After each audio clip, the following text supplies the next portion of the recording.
Old Europe is Europe of an older historical period as opposed to a newer historical period.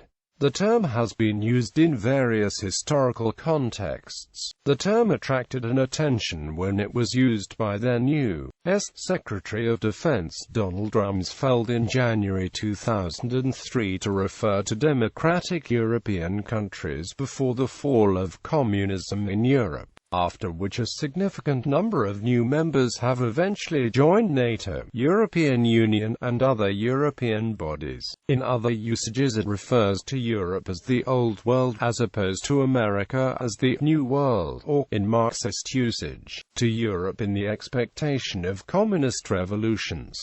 Rumsfeld's term. On January 22, 2003, Rumsfeld answered a question from Charles Greenwayson, a Dutch journalist, about the potential U.S. invasion. Sir, a question about the mood among European allies. You were talking about the Islamic world a second ago. But now the European allies, if you look at, for example, France, Germany, also a lot of people in my own country, I'm from Dutch public TV. By the way, it seems that a lot of Europeans rather give the benefit of the doubt to Saddam Hussein than President George Bush. These are U.S. allies. What do you make of that? Rumsfeld: well, it's what do I make of it? They have no clerics. They have no Muslim clerics there. Rumsfeld: are you helping me? Do you think I need help? What do I think about it?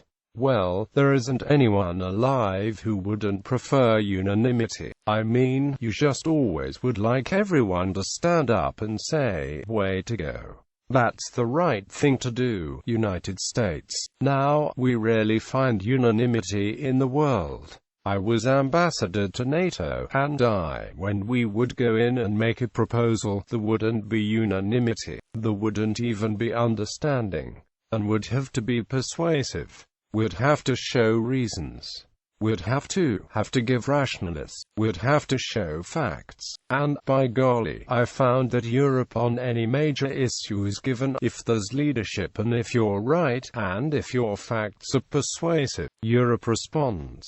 And they always have. Now, you're thinking of Europe as Germany and France. I don't. I think that's old Europe. If you look at the entire NATO Europe today, the center of gravity is shifting to the east. And there are a lot of new members. And if you just take the list of all the members of NATO and all of those who have been invited in recently, what is it? 26? Something like that.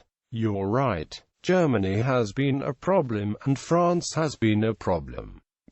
But opinion polls. Rumsfeld: but, just a minute.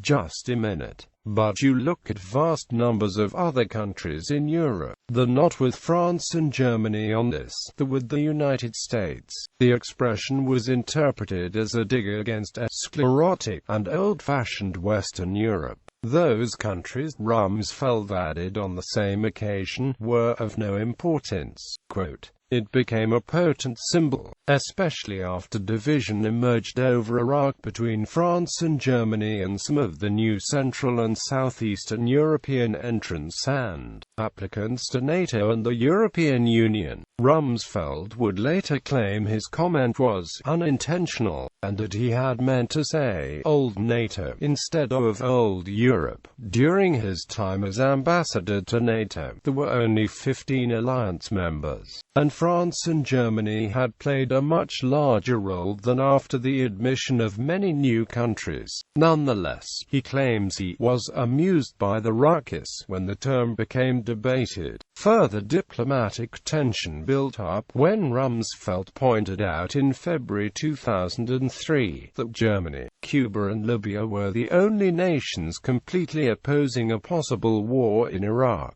This was interpreted by many that he would put Germany on a common level with dictatorships violating human rights. Later developments. The German translation Altes Europa was the word of the year for 2003 in Germany, because German politicians and commentators responded by often using it in a sarcastic way. It was frequently used with pride and a reference to a perceived position of greater moral integrity. The terms Altes Europa and Old Europe have subsequently surfaced in European economic and political discourse. For example, in a January 2005 unveiling for the new Airbus A380 aircraft, German Chancellor Gerhard Schröder said, "There is the tradition of good old Europe that has made this possible." A BBC News article about the unveiling said Schröder deliberately redefined the phrase previously used by Rumsfeld. Outside of Rumsfeld's usage of Old Europe, the term New Europe also appeared, indicating either the European states that supported the war, the Central European states that had been newly accepted to the EU, or a new economically and technologically dynamic and liberal Europe, often including the United Kingdom. Rumsfeld made fun of his statement shortly before his 2005 diplomatic trip to Europe. "When I first mentioned I might be traveling in France and Germany, it raised some eyebrows. One wag said it ought to be an interesting trip after all that has been said. I thought for a moment and then I replied, oh, that was the old Rumsfeld." The phrase continued to be used after Rumsfeld's tenure. In a March 2009 speech to the United States Congress, British Prime Minister Gordon Brown said, "There is no old Europe, no new Europe. There is only your friend Europe," which the Boston Globe called an oblique shot at Rumsfeld. The next month, speaking in Prague, U.S. President Barack Obama, echoing Brown's words, said, "In my view, there is no old Europe or new Europe. There is only a united Europe." Jon Stewart in his satirical 2004 book America, Jon Stewart describes old Europe as follows, Old Europe, a once dominant region now reduced to sucking at the geopolitical teat-off. They spent the better part of the last millennium conquering the world and taking the good stuff home with them. And what do they get for the troubles?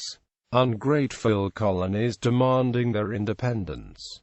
And after you taught them how to play cricket, they've banded together to form a powerful coalition, the European Union, that will once again propel Europe to its rightful place amongst the world's most powerful. Wait, was Belgium going? We wanted to show you the new logo.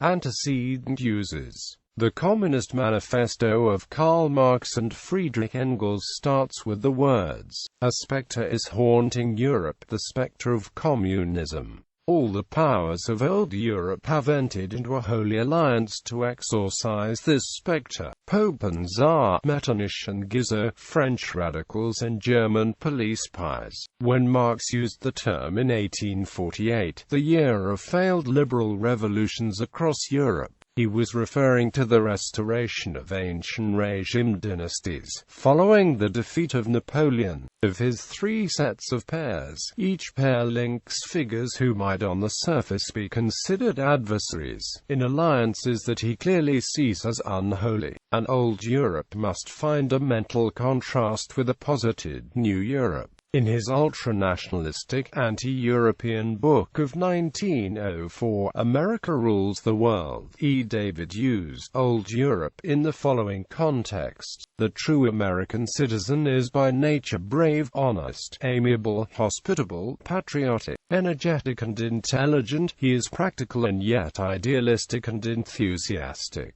Cultivation and refinement make him a gentleman equal, if not superior, to the gentry of the best educated classes of old Europe for manners and behavior. An educated American is the best and most generous of friends. In his book La Hora de los Pueblos, Argentine politician Juan Perón used the phrase when he enunciated the main principles of his purported new tricontinental political vision. Mao is at the head of Asia, Nasser of Africa, de Gaulle of the old Europe, and Castro of Latin America.